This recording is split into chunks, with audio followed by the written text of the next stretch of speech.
the kids, it blew their minds. They were like, this is a job, they couldn't believe it. And I think, that's essentially what we're trying to do. We're trying to open their eyes to all of these different roles that exist.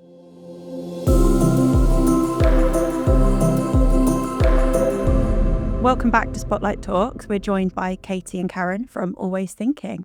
Hello. Hi. Could you tell us a little bit about Always Thinking as a brand, and in particular the work that you do around hospitality? I know you've got the Festival of Hospitality and the My Story Slam work that you do with young people as well. Yeah. So we run we run two businesses. Always Thinking, we work with people working in the hospitality industry, mainly sort of architects and interior designers. And we help them grow their business, understand sort of, future strategies for growing their business. And a few years ago, because of all the work that we do in hospitality, we decided to start an industry event called the Festival of Hospitality, which is where we bring together the entire ecosystem across the sector. So from investors, developers, operators, architects, interior designers, all those people, we bring them together in different formats throughout the year. And a big part when we started the festival, we wanted to make sure that we were giving something back to the industry. So we have an initiative called we call Pay It Forward.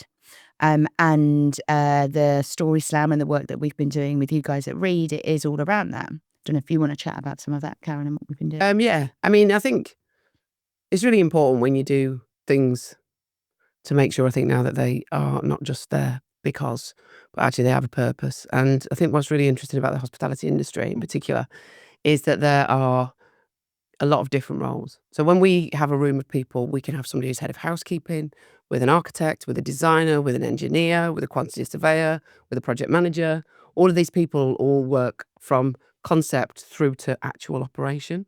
And actually they all interact with each other. And what happens at the very start of a project, when the project is realised on a piece of paper, impacts the people who actually operate the project at the end. And all of these people often operate in silos. So we wanted to bring them all together to operate together so that they could learn from each other. But then also in doing that, we were like, there's so many interesting career opportunities here. There's so many interesting roles, and there's so many great things that people, and when you start to talk to people and they tell you their story, they started off as a waitress, or they started off cleaning rooms, or or someone started behind the bar and then got into project management. There's so many fascinating ways in which people have built their career in hospitality that we actually wanted to represent that. And then also show people that this, and demonstrate to people, I suppose, rather than show, is that this is a career. Yeah. And it's a career that's can be really, really satisfying because it can be something that you really love. A lot of people in hospitality genuinely love interacting with people. They love the creation of things. They love creating buildings, experiences, and memories. Yeah. And that all comes together in these places. And then these people build their careers around this. And it's really, really interesting then to get them to tell their stories, not just to both their colleagues, which is what the Story Slam does, has an industry night, but then we take that industry night and it inspires the industry people as much as it does the school people in schools. Then we take it out to schools, and then we talk to school children about the fact that no career is linear. Yeah. It is not as easy as that people will have you believe. That nothing happens in a path that is just like set out. And then actually these people, they get up and they tell their stories, and the kids just really come to life when they see it. It's good. And I think, we've done now with you guys, we've been into 2 different boroughs already. We've got another one coming up soon. And I think it's been so interesting to do, because I think when people think of what a job in hospitality looks like, they only think, they think of a waiter, a barman, a waitress, barman, whatever. But actually, as Karen just said, it's so much broader than that, and there are so many more opportunities. So really what we really try and focus on is opening up people's eyes to all of the different things that exist. So just as an example, in the schools we were in Hackney the other week, we had an amazing person with us who puts music into hospitality venues, and the kids, it blew their minds. They were like, this is a job, they couldn't believe it. And I think, that's essentially what we're trying to do. We're trying to open their eyes to all of these different roles that exist. And what Karen and I in particular love about the hospitality industry is that like Karen said, it's not linear, but it's you can go from one thing to another, to another, to another, and you can work your way up and sidestep and try different things. It's a really great industry for doing that. Absolutely. I think having those transferable skills in hospitality, and a lot of the apprenticeship programs and opportunities available within hospitality offer rotations as well. So there's so many transferable skill sets. Yeah. Some of the feedback that came back from the students from Hackney, it was really lovely to read and really inspiring to hear that there's so many different representatives in hospitality. Can you talk me through some of the roles that you had there on the day, and perhaps some of the students' responses around that? Yeah. So I think Aisha was amazing because, like we said, she does music scheduling. So she's worked for a number of different companies. And I think people often forget this, I think, in hotel. And in any environment that you go into, whether it's retail or it's hospitality, when you go into that environment, music is playing. That music is not incidental. That music is curated and styled for that environment. And whether they want you to speed up or slow down, they orchestrate the music to also make you think and inspire you. And so there's people in the background just actually creating all of these playlists, and then they get played out at the right time of day. Do you know what I mean? And so that's her role. And now she's taken that, and now she works with also loads of global brands, helping them put their marketing in-house. If they've got music together, but then also if they have other media as well, she does that. So she works with people like Put Shack and stuff like that. And she's really inspirational. She takes a lot of cultural references from her background, and then she brings that into her music and the stuff that she does. So it's really, I mean, Ian was a great one, who used to be a pipe fitter. Yeah, so we had Ian works for a company called Pillar Consulting. They're a PMQS working in the hospitality industry, building some amazing hotels in London and bars and restaurants. Just, in fact, a new restaurant that just opened this week. And he left school at 16, and he was originally sort of a pipe fitter, like Karen said, and he has worked his way up and realised that actually, transferable skills. This is, I have enjoyed that whole element of construction, but how can I take that into hospitality and, and sort of blend those two together? We also, Chris Miller from White Rabbit Projects has joined us at quite a few of the schools that we've been to. In fact, all of the schools that we've been to. And Chris, the best question. One of the kids at one of the first schools we went to down in South London, we sat there and they went, "So what's your Rolex?" And then they were like, "Oh my God, this is good. You can make money."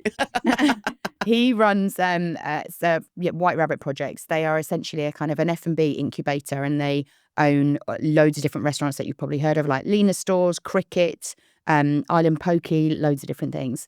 And he's taken it from, he's the founder of that business, and it's now a huge global business with restaurants all over the world. And Chris is really keen to, because he's dyslexic. Quite badly dyslexic. And so that really informed his sort of early days. So he loves coming to the schools, and he's like, don't let anything hold you back. There's there's no reason for it to, but you're going to have to work hard because of that dyslexia. So he's really inspiring from that perspective as well. And also he's from a very, what you would call normal background. Do you know what I mean? He's not got, he's really worked hard.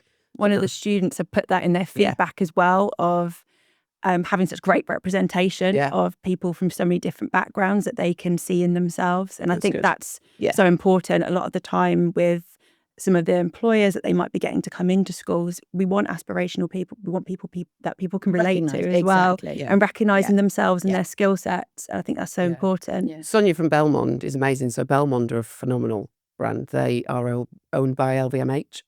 They're a hotel brand. They own some of the most unbelievable buildings around the world that have hotels in them. And she started off as a waitress. And she moved her way through. And her story is really interesting because she, as well as she talks about hard work, she also talks about being overlooked because of who she was. And then she realised that actually she was the one who needed to ask. So she tells a really great story, which I think is really inspirational for the kids, which is about, yes, work hard, but also ask. Because if you don't ask, you won't, that whole, if you don't get. And so she's like, you must ask for the opportunity. You must ask for the job. And then they will actually go, oh, do you want that job? So she has a really great story as well. And Belmond are phenomenal. Yeah, amazing 5-star luxury hotels all over the world. I tell you what was really interesting when we've been into a lot of the schools is realising that actually a lot of the kids have never necessarily been into a hotel environment. Yeah. No, and so we also later on this year with you guys, we are doing another session where we're actually inviting a load of sixth form children that are interested in careers in hospitality to actually come and experience a hotel. So with one of our partners, who is 4C Hotel Group, They own the Canopy. Canopy by Hilton and the Westin, and as well as various other hotels. But we are taking a load of children into the Canopy by Hilton Hotel.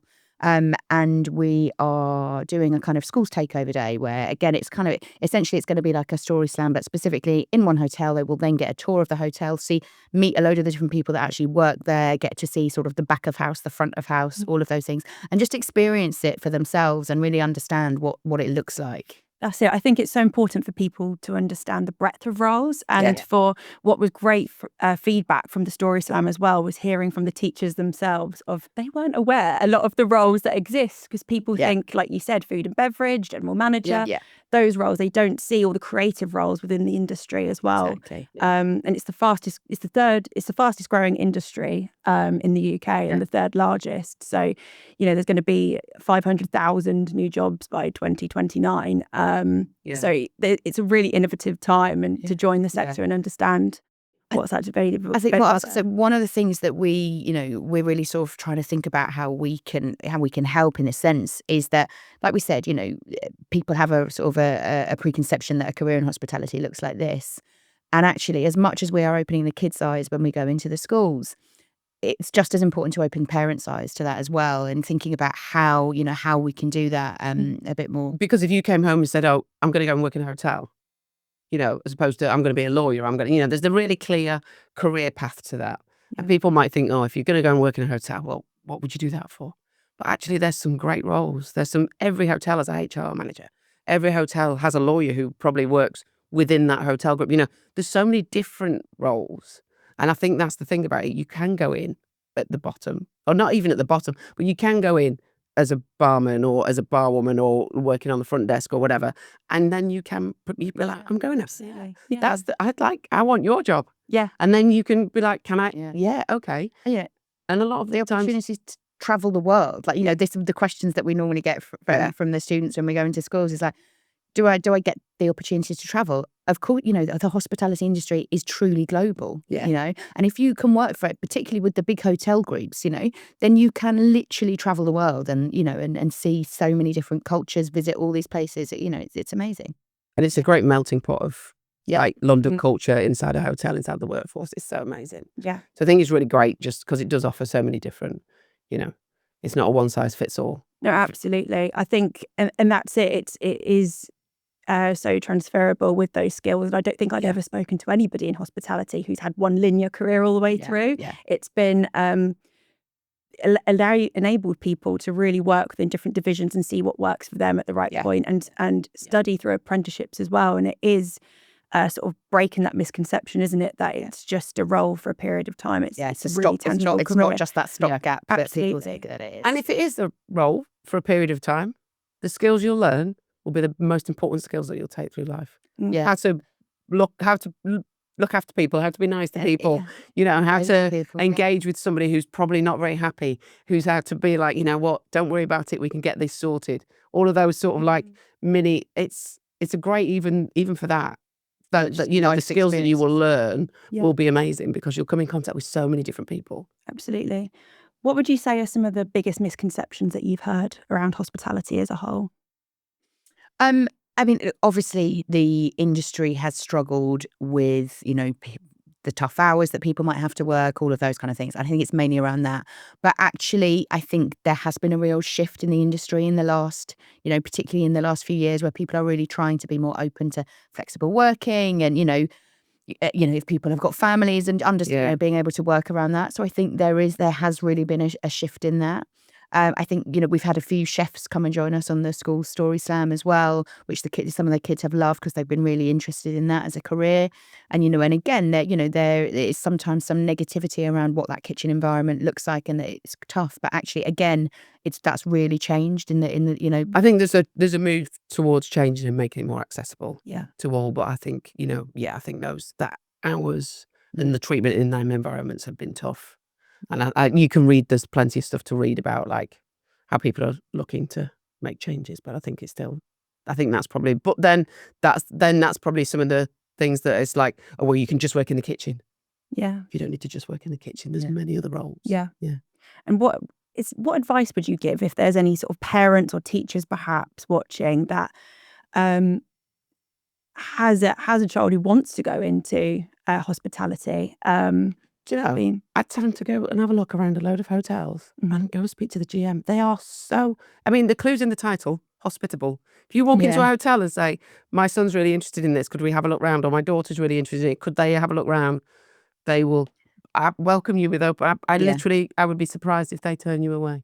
Yeah. They're really, really welcoming. What's great about all, the hospitality industry is that they're all open to the public, right? So you can go in there and experience. So go in, and sort of, I would say, embrace it with them and go and take them to places, visit places, understand what, all the different roles that exist. And like Karen said, go and speak to a GM and they will absolutely help. Go and have a cup of coffee in the old War Office. I mean, it's going to be expensive. It's going to be probably a good £6. So maybe have one coffee and a glass of water. But you know what I mean? Like, go and sit in there and be like, is this the kind of environment you want to work in? Yeah. And then go somewhere else, a bit like we were talking before. Like, there's the other hotels that aren't very expensive, but you will work there on your own, but you'll manage the whole hotel. So there's all sorts of different places that you can work. Yeah. And it's about knowing which ones, doing your research, knowing which ones you want to work in, and then what are the opportunities in that? Because there's the opportunities in the hotels, but then all of those hotel groups have head offices. Yeah. Okay? So within that head office, then there is another whole set of jobs around development, around negotiating deals with people. There's huge amounts of different roles. So yes, there's the bit you can see, which is really lucky because in a lot of jobs, like we say, there isn't the bit you can see. But then there's also the bit that you can't see. There's the head office roles. Yeah. Research online. And then all the other roles that go into creating those spaces as well, like we said, that people don't see and don't understand, don't know about. Yeah. That's exactly it.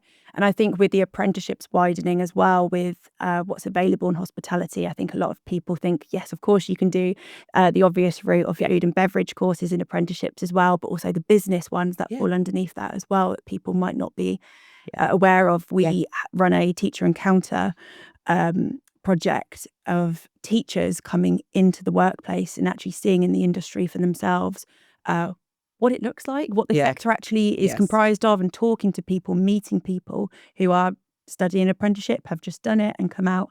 And every time the teacher's feedback has been, I had no idea there was a job in that. And just their perception had completely changed by the end of how competitive it can be and how lucrative a career in hospitality it can be as well. So we're hoping at the Story Slam, the next Story Slam, to have a woman who has forged a career out in 4C. She started cleaning rooms. She's now the head of housekeeping. She earns a lot of money. And that's a huge logistics job. It's one of the most important jobs of the hotel. And I think people look at it and think, oh. But they've got 200 rooms that need cleaning in a 4-hour window. The team that has to do that and actually come together to do that and make sure it all happens at once and that they're then perfect. As we know, there's nothing worse than going into a hotel room that isn't cleaned properly. You know what I mean? That the impact that has on the customer is really bad. And so it's really, really critical that that's right. And that's a logistics job. That's a logistics job. Yeah. Getting all those people there, getting everything that they need, making sure that they can do it, then getting somebody to go in and check. All of that, then making sure they're ready for the right time. When you ring up and you go, oh, can I have my room early? And they go, that's logistics. And I think no one really interprets that. And then if you're looking after 2 or 3 hotels and the team's under that, that's a huge role. Same, we've also, I was chatting to somebody who's the head of operations for a huge restaurant group the other day as well. And, in the same way, you can start on the restaurant floor, but that's a very clear, you could work your way up to that role relatively quickly. And, and that's, again, a very well-paid role. If you're working for a big restaurant group, again, you get to travel, all over the country, all over the world, looking at all the different openings, making sure that operations are working. So, there are some very clear career paths, I think, that feel more accessible. Yeah. Thank you. On the other side of that, you also work with some partners around construction and the built environment as well. With those types of roles, have you considered doing anything similarly in schools, like a story slam for built environment? So, I mean, yes, so we do. Whenever we do the Story Slam, we try and take some of those roles in with us as well so that people understand creating a hospitality environment is not just about the people that are working in the space. It's about the people that have created the whole experience. So, that's as much to do with, the architect that designed the building, the interior designer that has designed the actual space that you're sitting in, the who's designed the lighting, the music, all of these things that go to creating an experience. So we always try and take some of those roles in with us as well. So, we've had an interior designer has joined us on one of the schools before.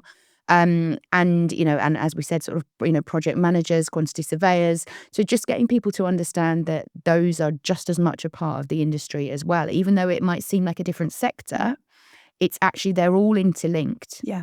Because, like we said earlier, the decision the designer and the investor and the developer make on a piece of paper has a huge impact for the operator. And often there can be a disconnect between the GM might come in, say, like 6 months after all of that stuff's been put down on paper, and then they'll look at stuff and go, well, that doesn't work. So you need a designer who understands what operationally needs to happen to make a hotel or a bar or a restaurant a really great space. If you design the bar too big, wide, you'll have been to places, the bar's too wide. They have to reach over to pass you your drink. That can cost them, like, it's seconds, it's tiny things like that, or the thing's too wide for the fridge to go in, or too small, or... So all of these things are really, really important. The back of house of a hotel is so important. And what we mean by that is like how the staff are moving around the building. You imagine in a hotel, room service, and you've got to be able to take food from the kitchen to here, and just... without anyone seeing it, and it'd be like seamless. Yeah. So you don't want to see it still. Exactly. You don't want to be coming around with people doing trolleys and all that. They want you not to see that stuff. Yeah. Understanding that, for an architect and a designer, you have to have that knowledge of how a hospitality space works and operates and runs. It's really important. And everybody around the table does at that stage. Yeah. And so it's really important. So the more people can spend in these places, the more they've worked in them, the more experiences they've got, then it actually adds to the sort of richness and the smoothness of the project. Yeah. Absolutely. So it's all very closely interlinked. Yes. What would you say are some of the key skills, transferable skills in all of those roles, linking them together to be successful for a career in hospitality? I mean, it's any career, isn't it?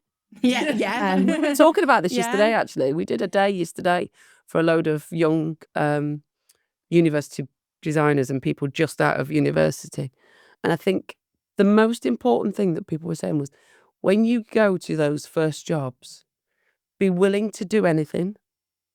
Be open to learning. You don't need to turn up a finished article. People want somebody who is, I think they said, like a sponge. Yeah. Where you're just like, oh, that's interesting. How did you do that? Why did you do that? Just that constant, and then you will learn so much. And that's what they were saying is like, the first skill that you need is having done good research. So why do you want to be there? What is it about that place that you want to be there? So why you want to be there, and then just being willing to learn and open to opportunity. So rather than going and saying, this is the path I want to go on, it's like not being so flexible that you maybe sort of do too much, or you give yourself away too much. But do you know what I mean? Just saying like, oh, that looks interesting. Can I get involved in that? That looks good. Can I get involved in it? How did you do that? So that sort of sponge mentality. Willingness to learn. Yeah, absolutely. I think that's a key one. And then also just, communication skills in any industry are just vitally important. And I think, it's really important for children to sort of to really try and sort of hone those skills. And that's why getting a job in hospitality in particular from a young age is so worthwhile, because it helps you understand how to communicate with people. If you're a waitress, you have to be able to go and speak to people at the table and just, ask them what, take their order. But just those simple skills that you sort of start to develop, and just understanding how to interact with people, I think is really key. Absolutely. With the businesses that you work with and your partners in the industry, what is it that they're getting involved with? What is their desire to get involved with you? So obviously we're really nice people. So they just want to work with us. No, they want to do it. Every business now, you can work in a silo. Fine, you could do your own recruitment, you can do all of that stuff. But actually, I think they are open to, they know that they need people, and they are very open to, I think, back to the sponge thing. They want people younger. They want them so that they can embed them. They want them to know about their businesses, and they want them to be embedded sooner. So there's a thing of like attracting people to their industry. Yeah. So they're really keen to highlight the different roles that exist, that this is an industry that people can get involved in, and there's different journeys into those businesses. So people really enjoy that, and that sort of sense of giving back. They create a community themselves. So they get to interact with each other and network with each other, and so they're all part of a community, and that's one of the things that we're really keen to develop. Yeah. And I'm really clear about. I think one of the reasons we started the festival is to create a community so that people can help each other, and that's the whole purpose. And therefore, they are then going out talking to schools, and also some of their people get a lot from it. It's good for them to go and talk to school children. It's great presentation skills. They're learning. As much as you like, not everyone goes into those schools as a finished article. And we try, when we go into schools, we try and take people from all different levels, a CEO or a founder of a business, people at all different levels. Because I think, again, like you said, it's really important for the children to see representation in themselves. So we really try and make sure that we're doing that. So it's great for the businesses that we work with that are coming into the schools with us to allow some of their more junior team members to come and chat to them as well. Yeah. And it's direct action. It's like direct action in a way. Yeah, yeah. There's a lot of people talk about doing stuff, and they're like, "Oh, that'd be really interesting," and then they don't do it. And I think me and Katie are probably known because our foundations are in business development, and we've both come up through a sales route. We were both found ourselves working in business development sales jobs in roles, and that gives you that thing of like, "Oh, well, I'll just go and do it then. If you want me to, all right, okay, fine, I'll just go and do it." And so that's our approach to a lot of things, where I think probably a lot of people, some people are a bit more like, well, we need this and we need that and we need this. And we're like, well, let's just go and see if we can get somebody involved, and let's see if we can get a school, and let's see how we can do it. And then all the other stuff will kind of, it's great for them. So it's a bit like why we're here. We were like, yeah, do it. Yeah, absolutely. And I think that outreach work with people going into schools, showing that representation of what's available out there, and specifically job roles they don't even know exist, and that the schools can't teach them unless they come in and tell people that they exist and what's there. Yeah. And the most interesting thing that happened the other day at the end of it was 2 of them in the Hackney school came straight over and asked for work experience directly from a person. And he was like, yes, I want to give them that work experience because they asked. That was the thing that really, he's like, we could offer it to everyone, but actually they've come over at the end of the chat. They were meant to be going to English. I mean, they were doing a really good job of not going to their English lesson. It was so interesting. They were asking great questions. They're like, oh, I've just got one more question. And the teacher's like, we have to wrap this up. And they were like, yeah, but this is really interesting. And they're like, we don't want to go to English. So yeah, they were very good. But more importantly, 2 of them came over and said straight to someone, can I have work experience? Yeah. And they love that. And I think that's a great opportunity then. I think it also, all the partners that get involved with us on this initiative, it kind of, particularly the operators, it harks at the point that there's no denying in the industry there's definitely been some struggles over the last few years. It's well known. There is a labour shortage in the country for the hospitality industry. So it also enables them to kind of help, try and help solve that issue. One of the people that we're doing some, that are talking at the industry story slam, actually, it's a new hotel that's opening in London called the Newman by a company called Kinsfolk & Co, who are a new hospitality management company. And they've just launched an amazing program. And I know that, in fact, one of their team is getting involved in the IAG program that you're doing.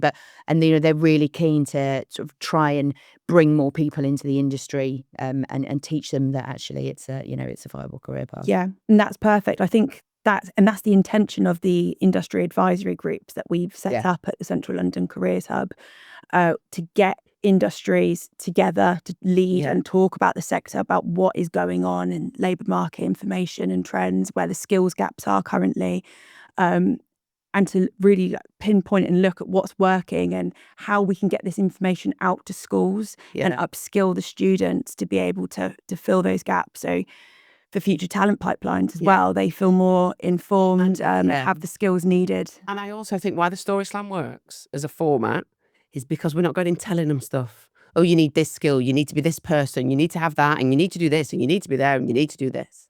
And then as a kid, that's quite overwhelming.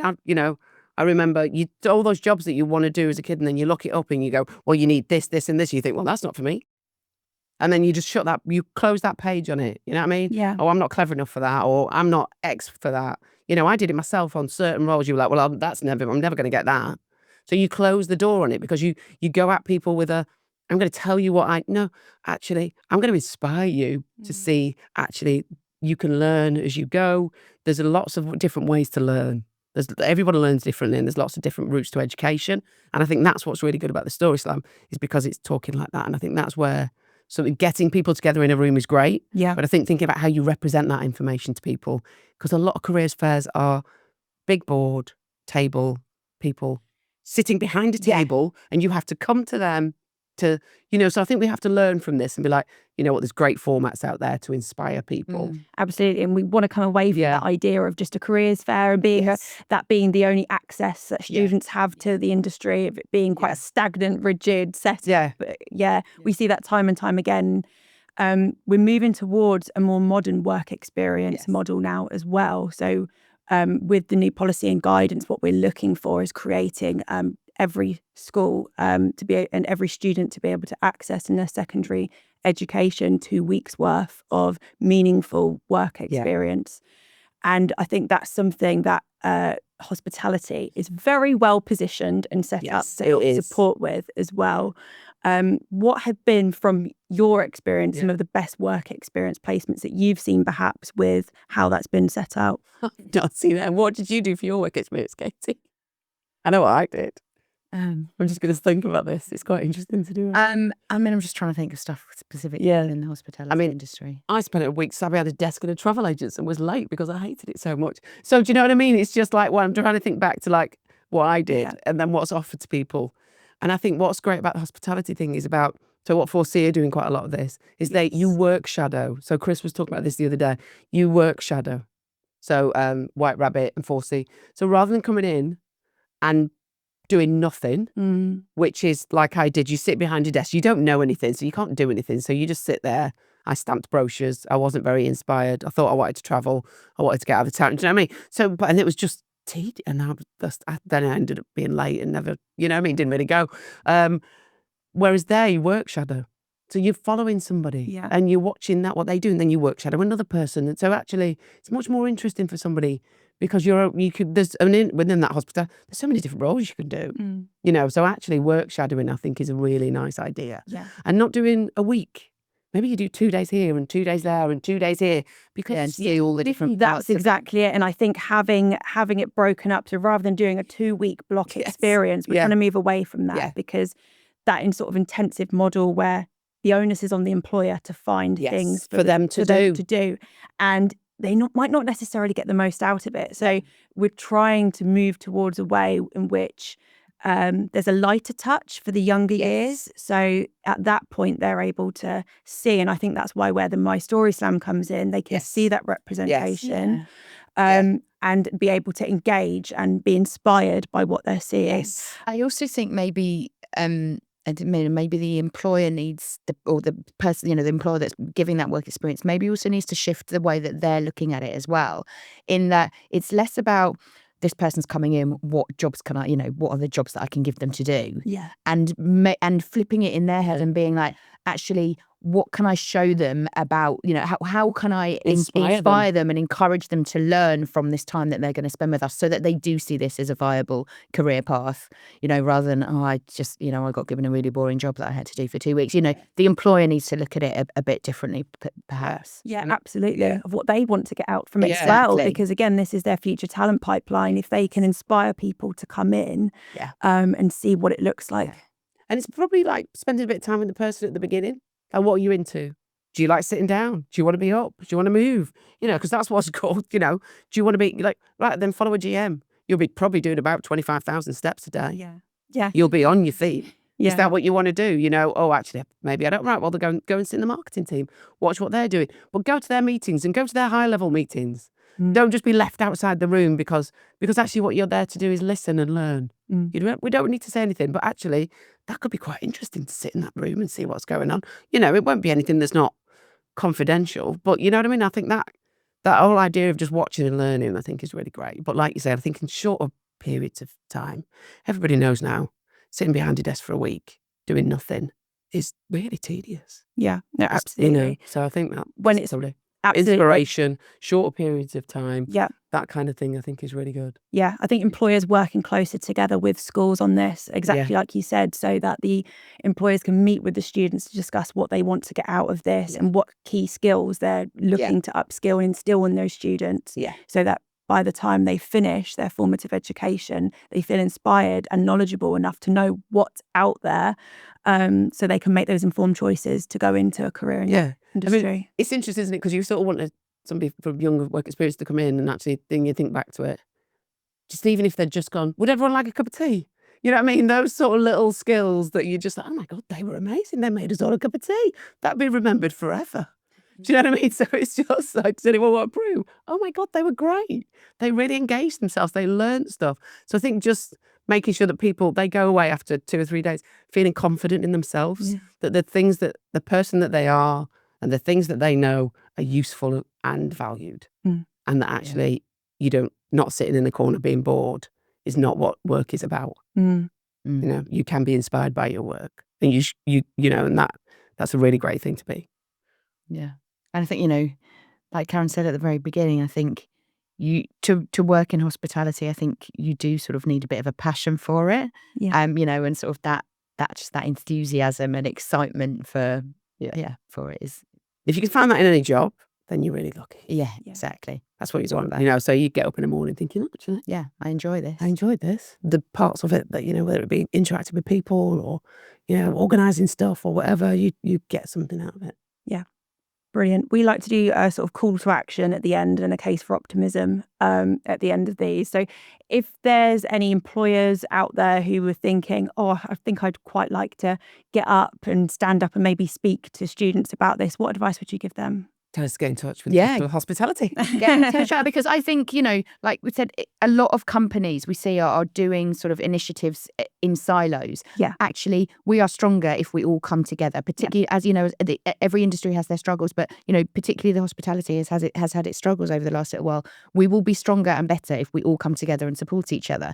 So, you know, please get in touch with us. We can, you know, we're developing this amazing program to you know, along with you guys, to help us reach more people. And we want to make sure that we are covering all the different roles, all, you know, all different levels. So please, so if you've got a recently graduated apprentice who's working on a hotel project, say in the construction industry, and or maybe you're making beautiful bits of carpentry or something like that, get in touch with us, because those kids need to see that person.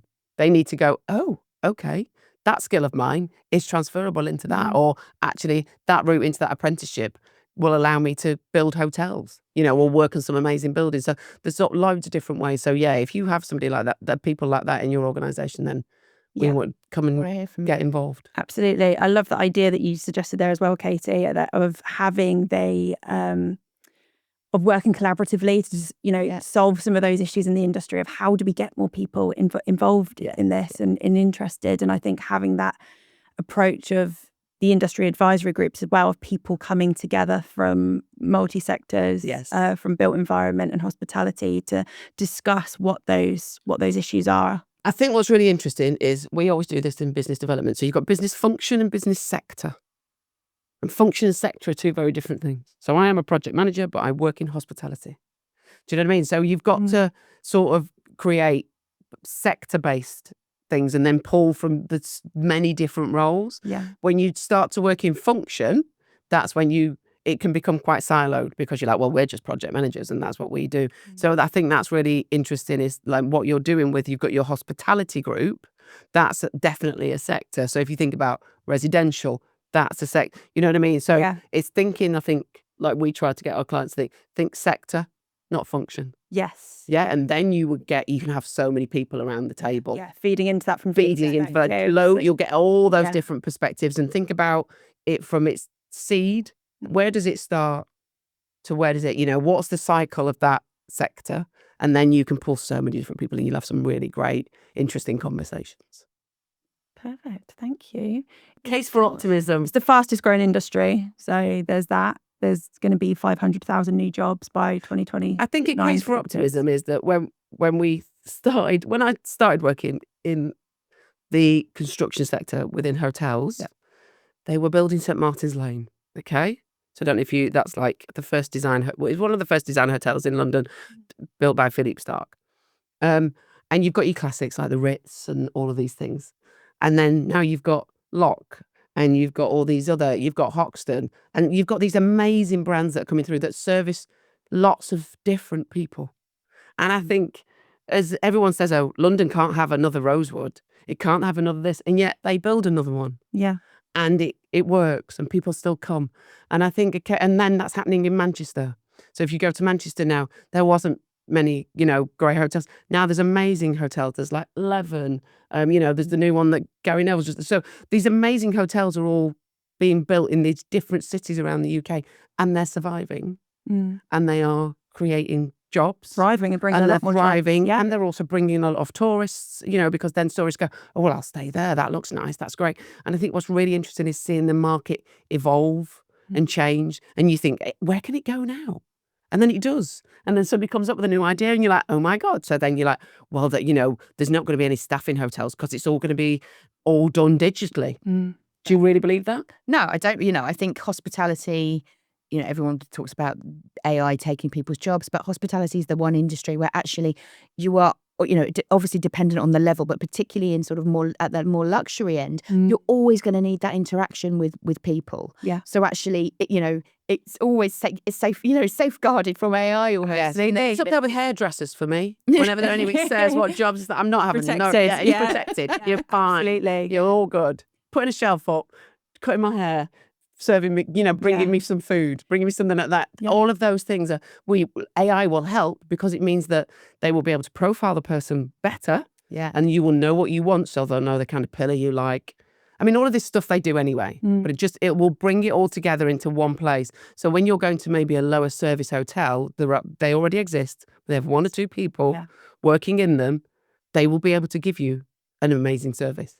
Because all of the other things that they, the sort of more admin type things that they've had to do will be done by AI. So it then frees up their time to actually be able to give you amazing service. Be people focused. Absolutely. Which I think is really, really exciting. Yeah. As well, so it's about how you harness those things. And I think there will be so many different brands and so many and as wellness comes into the market as well. The Six Senses is opening in London. It's one of the huge wellness brands. That's going to be really interesting. That sits very much at the luxury end of the market. Yeah. There will be other things. All of this wellness stuff is going to influence other brands as well. So what does that experience look like for other people? And what are we going to expect from our travels? I think. And then as we're multi-generational travelers. Now there's 4 generations in the traveling market, and everybody wants some things the same, some things different. I think it's just going to be really exciting to see where that takes us. Yeah, absolutely. You can't replace that human touch, can you? And AI is great. Like you see it in the industry already from our conversation earlier of it being used administratively to help support with those functions rather than it taking over. Yeah. I stayed in a very shall remain unnamed, not the best hotel, which again was just that faceless AI tap your card, no concierge service, and it was just AI drop your thing in a box and go. And it's just missing all of those key elements, like you said, that luxury, that wellness, that to be able to have a conversation with someone else. Yeah, but every product has its place. Yeah. So if you're going to You were there for what, 6 hours? Yeah, at best. You were sleeping. You were sleeping because you were going for a big night out. You were going to a wedding. You went in, you dropped your stuff, you left. Yeah. So actually, it's a bed. It's performing a function. Do you know what I mean? There's room for that service, there's room but for it that won't replace service. it. It won't replace the other end of the scale. Yeah. Because that is like the detail in that stuff. When you watch them create those environments, we had somebody used to create those moments for people because they're really precious moments that they might be there for something a really key experience. It might be it's about memories. We're talking about. So they would talk about that. So it might be someone's really special birthday, or they might be asking someone to marry them, or all these things happen in these environments. Yeah. And that's all about creating something special, and that's really important, and that needs interaction. And I think that's where it's really exciting to see. And like I say, the different concepts that come out, because you think, really, is there another concept? But then they do, and people go. Perfect. Thank you both for coming in today. If there's any businesses watching who want to get in touch with you, or any schools or careers leaders wanting to know a little bit more about Always Thinking as a brand, how do they get in contact with you? Probably the best place to start is to have a look on the Festival of Hospitality website, and they will see there's more information on there about our Pay It Forward initiative and some of the schools outreach stuff that we're doing. So definitely have a look on there. All our contact details are on there, and get in touch. And then from Always Thinking, again, we have a website. So yeah, if they want to just have a look at that, then just get in touch with us. Excellent, thank you. Or reach out to you as well. Absolutely. exactly. So if you're a school or your careers and they're already talking to you and they think, actually, we want the Story Slam. And if, people are like, oh, could we do it for maybe more people, then to reach out to you as well, because I think our partnership is... Absolutely. And aspirationally, we'd love to roll that out in all the 11 boroughs we cover at the Central London Careers Hub. So again, we're working on it. We're working on it. So we We're need working on people it, to speak, and we need schools to be like, yeah, we want to do this.